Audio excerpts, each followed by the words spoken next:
Hey, welcome back to the channel. Well, we made it to 100 reviews since we launched last fall, bringing back video reviews to the channel. Wanted to do something special today, so I chose a set of figures from NECA based on one of my favorite video game franchises of all time. That would be The Last of Us. Also had a great resurgence in the series premiering this year as well. I wanted to do something extra special for our 100 review, so I kind of joeled myself up. I grew the not quite a beard, not quite stubble out, getting the Joel look just right. I even threw in some white hairs there for authenticity on purpose. And I went maximum denim just to complete the Joelness here. So just keeping on theme with the character. Checking out this packaging here. Well, this is really reflective of the exact video game cover, essentially, for with Ellie there on the front for The Last of Us Part 2.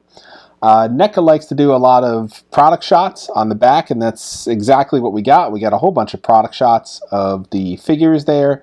They didn't do anything else in this series other than Joel and Ellie, so we didn't get any clickers or runners or bloaters or stalkers or anything.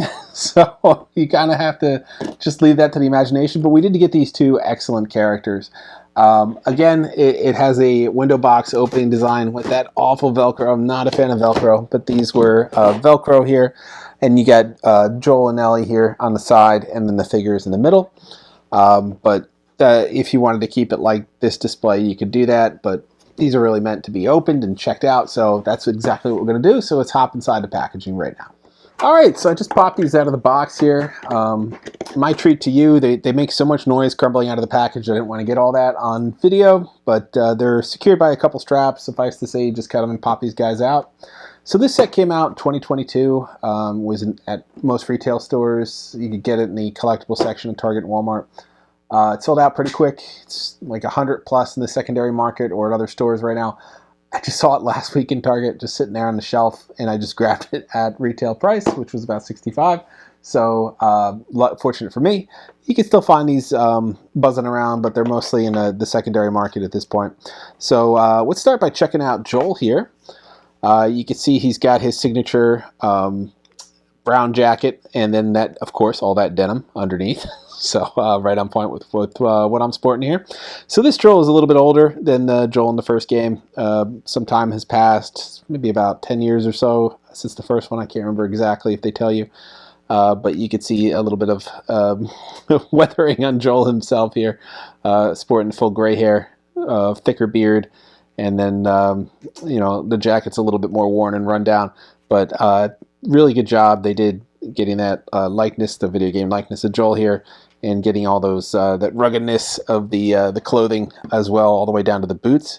So I appreciate that. And then of course we have Ellie, and this is The Last of Us 2 Ellie, so not wearing those more innocent, childlike t-shirts. She's sporting some denim, I guess, now on the top as well. And we're a denim ensemble today, and then the t-shirt underneath. But you can see her jeans, a little bit more grunge there, which is appropriate because the game's taking place out in Washington, which was like the birthplace of grunge. So you see some tearing on the jeans, and then you see just a lot of detail in the coloring there, all kind of layered on top. You get those nice like Converse shoes she's wearing, and then a little tattoo on her arm. Pretty much all the details of the game are there. Particularly like the hair, where they have the little strand on the side there from her bangs, and then that little sort of mini ponytail on the back. So a lot of detail they captured, and that's one thing NECA does really well, is capturing the small things that really make a character pop. So they cut all that there.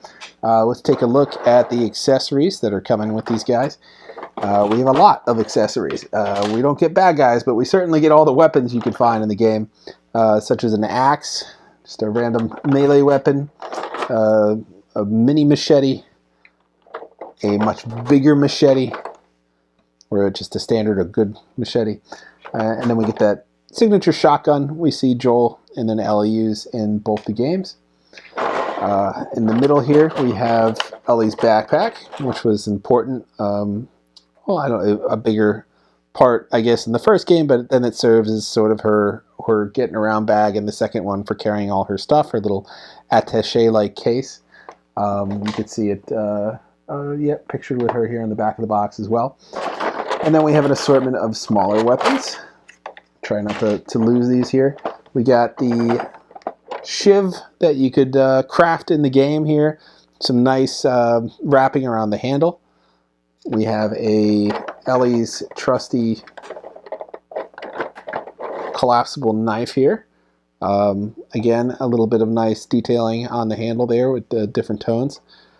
So, of course, you have to include that if you're going to have Ellie in the segment here, in the figures.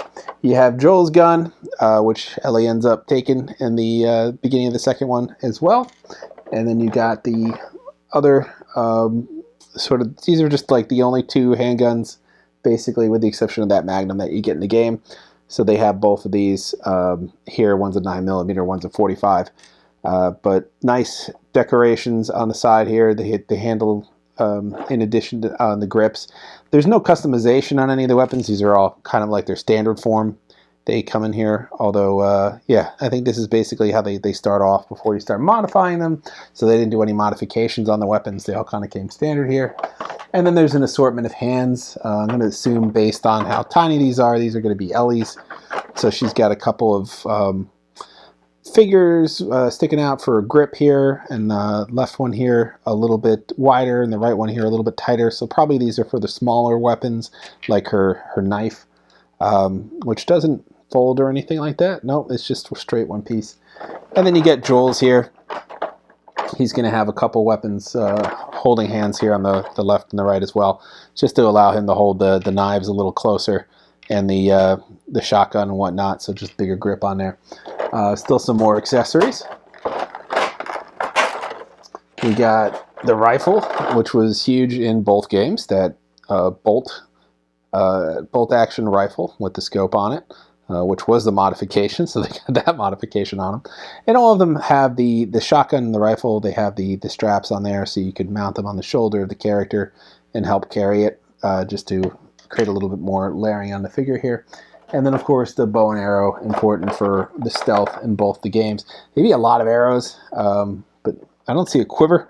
I guess you would just stick them in the backpack, because in the game that's kind of how they were. They were just kind of sticking out of the backpack. And they have a little hole here, so you can actually give it this look where you're making the backpack look like it's its own quiver, which I think is pretty cool that they added that little dimension to it. It's a little tight to get these in. We'll see if I could maneuver them. Maybe not. Maybe you can only get one in. That's weird. You should be able to get at least 2 or 3 in. But at any rate, yeah, they do allow you to get arrows in here. Maybe it's just you need to stretch it out a little bit, but you can get arrows in the backpack, which was quiver in the game, and they do have it here. They're showing multiple ones in there, and I'm only getting in one, so I'm doing something wrong. And then last but not least, there is the bow itself, and it's got a actual little piece of twine on there, which is pretty cool. And I don't know if you can hear this, but when you pluck it, it even makes a little sound there. So it's wound pretty tight. And there's a little notch in the arrows too, that if you were to put them on here, I'd give it a shot and see if they actually fire. Yeah, there's a little notch on the arrow, so you could actually put it on the string and then pull it back, and oh yeah, look at that, you could actually shoot the arrows. So functional bow, that's pretty cool. So yeah, you get 4 arrows, 3 now because one just lost over there somewhere to the floor. And then you get the backpack here, and then you could, okay, there we go. You could load them in, a couple into the quiver, and give it that full look. So why don't I bring you in a little bit closer? We'll check out some of the articulation and see how some of the weapons look in their hands.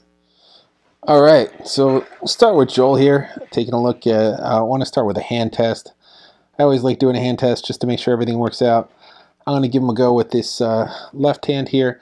This little twisting motion, I feel, particularly with NECA figures, is the best way to do it. I've had some turtles lose their little joints there.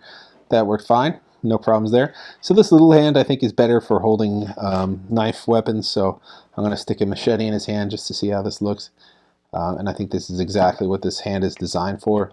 Gets a little tighter grip than the other hands, which are designed for larger weapons. So perfect there, holding his machete. Probably perfect as well if you wanted to, I don't know, the axe. I think you'd probably do the bigger hand here, like this one. So this hand could be put on his right hand. Yeah, that's better for the axe. And then probably the shiv here is designed for the smaller hand. So yep, the shiv goes in quite nicely in there. So that works out pretty well. Let's do a quick check on the articulation. So we have that wrist that goes two different ways. We have the double elbow on Joel here. The shoulder goes up and down, back and forth. The head is on a ball joint, so good movement there. I don't know if there's any ab articulation. Nope, he's all one piece, but he does turn at the hips. Old man, he's still got the hips working fine. He's got the thighs, so those go up and down, side to side, so two different movements there. Double knees, yep, double knees, and he's got, I think, some ankle articulation, limited there. Not a lot, not side to side, just up and down. No toe articulation, not a big fan of toe articulation. I think it's just a point of failure where characters tip over, but he doesn't have that, so good solid foundation there is what you need in a figure like this. He does have holes in the bottom of his heels here so that you could probably put him into a stand. I've seen some of those NECA stands at like Target, which are designed to help hold characters. So yeah, he looks pretty good holding his shiv here. Let's give him his signature pistol. It would have been cooler if they included some holsters, like here on his hip, or even if he just had a slot to stick it in his pants. Like he had a couple, like one that counted as a holster in the game. I think he had one in his belt, in his pants, one on his hip. So when he could hold two holsters there. So yeah, he could hold that in his hand. That's kind of designed with that finger there to wrap around the trigger. Same with the shotgun. If you get that into position here, a little trick here with the stock there. Yep, so you could do that. And if I switch over to his other hand here, I could get a little bit of a wider grip, and that would allow me to do a two-handed weapon hold. Yep. You can manipulate it a little bit better on this side than you can with the other one here. So you're going to have to open up the hand a little bit, but you could probably get the barrel in there if you tried. I am not in the mood to put too much effort into it, but yeah, there we go. So you get that on the barrel and get the two-handed weapon look as well. So that's pretty good. They give you those options with the different hands, a little bit of a tighter grip for the knives, a little bit of a bigger grip for holding two-handed weapons, and then you get this little wider grip on the right hand if you wanted to hold the axe. You could probably put the machete in there as well. So just a couple of different options, and some good looking weapons you could see again up close here. They're pretty nice. The detail on them is pretty good, and a little bit of rust going on this one, so nice level of detail on those guys. Let's check out Ellie over here. So I got her backpack on. You can see with the arrows in there. I got 3 in there now. Got that one off the ground. So yeah, so that's nice that they made that sort of functionality in the backpack and give it a little bit of character with those arrows, which would disappear or increase depending on how many you had in the game. And I always thought that was a cool little feature. So she starts out with sort of the same basic hand designs as Joel. I mean, same articulation too. I don't think I need to go over it again. She has all the same points Joel does. She might be a little bit more restricted in the head because of her hair kind of hitting up against the back of her neck there, but all the other points are fine. This jacket allows her to openly move her legs around. No ab articulation on Ellie either, but all the other articulation points are there. So she could do the same thing with the guns because she has well, on her right hand actually comes default for the knives. I just want to put her knife in there really quick just to see that, because that's sort of her signature thing is this knife. So that fits in there perfectly, absolutely perfectly. So that fits in there really nice. But yeah, you could switch this out with her, I want to call it her trigger hand here, that has the little finger. We'll do a little twist and get this, oh, tricky. There we go. All right. That one's a little bit tougher, and I think it's because the smaller the hands are, the harder it is to do these things. Just easier to break them. Did not break though, so fortunate there. Yep, and you can put that gun in her hand there. You could use the same hand if you wanted to switch it out to the rifle. So I'll just do that here. These are a little bit trickier to maneuver in than the handguns, but you could do that. And then she already has the wider hand on the left here, so I could manipulate it to get the rifle in there. There we go. Perfect. That wasn't too hard at all. Looks great there with the rifle. And if you wanted to have the shotgun and throw it over her shoulder just to kit her out like they are in the game, because they have more and more weapons, you could do that as well. I mean, you could even stick a, I don't know, axe across the top here if you want a melee weapon in there. So I just like having the backpack. It just creates a little bit more versatility in what you could do with the characters, because you could just layer more things on there. I didn't see it. I don't see a quick release on the backpack. I think you just kind of have to maneuver it up her arms, but it's pretty flexible. These straps are not rigid, so they allow you to sort of do what you need to do here to get that backpack on, just giving you more options. So yeah, I mean, this is a great set of weapons that they gave you here, and a bunch of hands to really help you hold these. Just giving you more and more options to sort of really customize it any way you want when you wanted to have these two guys on display, which I think is pretty cool to do that. Now, I don't think I've seen NECA do Last of Us Part 1 figures. I'm pretty sure I didn't see them. If I'm wrong, someone please let me know. So that's a bummer to be able to get slightly younger Joel and Ellie in there as well, or to just get some bad guys. It's great that these exist and they're awesome. There's just like nothing to pair them up with. So I would love to have Joel stalking a stalker, or Joel fighting a bloater or something. Those would be fun sort of deluxe figures for NECA as well if they did those. Do some nice zombie or not zombies, but you know, cordyceps infected people instead, just to round it out a little bit more. But I think these are just as great to have in the lines, and to see video game characters at all in action figure form is always awesome. And they did, you know, NECA does some pretty good designs of characters. They take a lot of care in their sculpting and a lot of attention to detail, and it's really the small things that really make the figure. And this one has a lot of those small things that really helps bring it together. So that little bit of extra detailing on the weapons, things like the little bracelet she's wearing here that I think Dina made for her, the tattoo, the just everything about it, all the coloring on the outfit, a little blood stain you got on there. Everything I think kind of brings it together, makes the character a little bit more real. And it's fun that you could just, you know, layer weapons on and kit the character out like you can in the video game. So it's a great little feature, particularly with Ellie here. And Joel, you know, didn't have too much of a role, but I think he's still a pretty great character to include in the set, just playing out that beginning scene from the game, where he's still moving around. I think he's pretty good. Looks pretty good in this. I would like to see the Last of Us Part 1 version of Joel with Joel's backpack and everything. But this works out pretty well also. So that's basically the look at these two guys. Why don't we give you a wider shot and check them out one last time. So that was NECA's The Last of Us Part 2, Joel and Ellie. Great set. Great to see these figures out there. Not a lot of Last of Us action figures, basically, so really glad to see these. Wish there were more. Wish we had some bad guys to attach to these. These were just in 2022, so who knows, maybe this year they're making an announcement, they'll do some more in the Last of Us line, in their video game subline there. Would be great. They did a really good job throwing these two characters in, and they included a lot of the most iconic weapons from the game, the most important ones, the shotguns, the rifles, the bow, Ellie's knives, of course, Joel's gun, and then all the little melee weapons. Like they nailed it in terms of the weapons.